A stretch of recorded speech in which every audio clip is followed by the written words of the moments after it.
Hi everyone, it's Tilley from Pantaenius Sail and Motor Yacht Insurance. I'm here with Blake Francis from Francis Marine. Everyone. We're down here in Newport on Sydney's northern beaches, and today we're talking about stern drives. Yeah. Stern drives, they pose a bit of an issue if they go neglected. So I want to talk to Blake, the expert, who sees lots of different stern drives come in and out of the yard. If these kind of boats go neglected for a period of time, can you run us through some of the major issues that you see develop and how you take care of it? Well, if we can look at these stern drives here, just bringing it a bit closer here.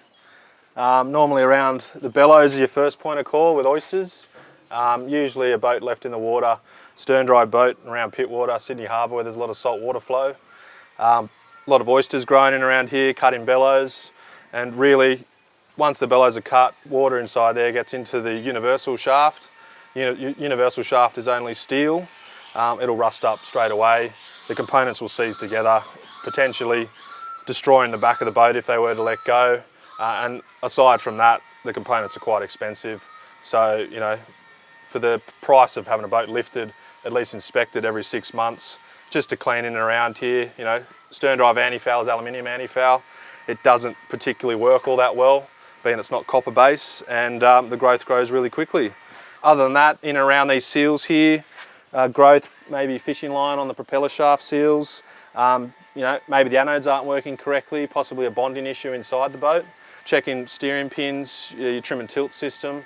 Anywhere there is any point of contact where dissimilar metals are touching, you're going to have some issues there. So it's always a good idea to get it lifted out, get it inspected, make sure everything's at the top of its game, and therefore you're going to reduce the sort of overall sort of spending on it.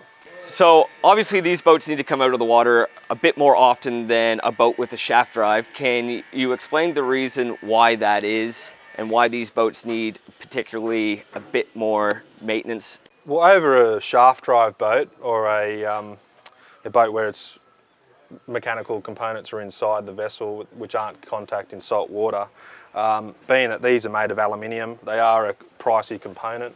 But yeah, certainly it is to do with the aluminium anti-foul that they have to use on these. You can't use copper-based anti-fouls, being that it will react with the aluminium. And then therefore the aluminium anti-foul, which is a hard-based anti-foul, it doesn't work as well as the hull anti-foul. And any growth can inhibit any of these components in here and cause damage. So, which a lot of it's not insurable. So at the same time, it's good to have the boat lifted, have it cleaned, at least just cleaned, not so much serviced, just cleaned and then reapply the anti-foul in certain areas, yeah. So stern drives, best practice, once every 6 months, have the boat lifted, have it cleaned, consult with a professional such as Blake from Francis Marine. Blake, thank you so much for running us through stern drives. Thank you very much. Cheers. Cheers.